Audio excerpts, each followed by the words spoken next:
Bunsod po ng sunod-sunod na malakihang pagtaas ng presyo ng petrolyo, inilabas na ng Land Transportation Franchising and Regulatory Board o LTFRB ang taas pasahe sa mga pampublikong sasakyan o PUV. Simula bukas, March 19, epektibo na po ang fare adjustment na inaprubahan ng Department of Transportation o DOTR.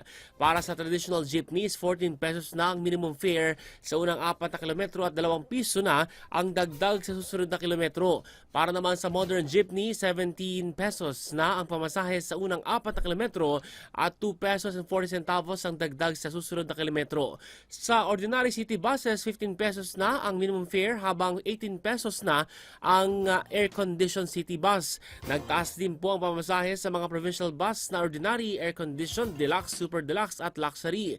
Habang sa airport taxi naman, 115 pesos na ang mula sa 75 pesos ang pamasahe sa unang 500 meters ng biyahe.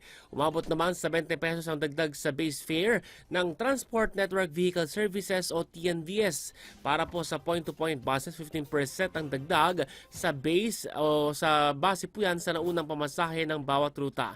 Sa ngayon, wala pang inanunsyong taas pasahe sa UV Express at motorcycle taxis. Ay naman po kay LTFRB Chairman Vigor Mendoza, patuloy na minomonitor ng ahensya ang paggalaw ng presyo ng petrolyo sa pandaigdigang merkado at pagpapatupad ng bagong adjustment kung kinakailangan.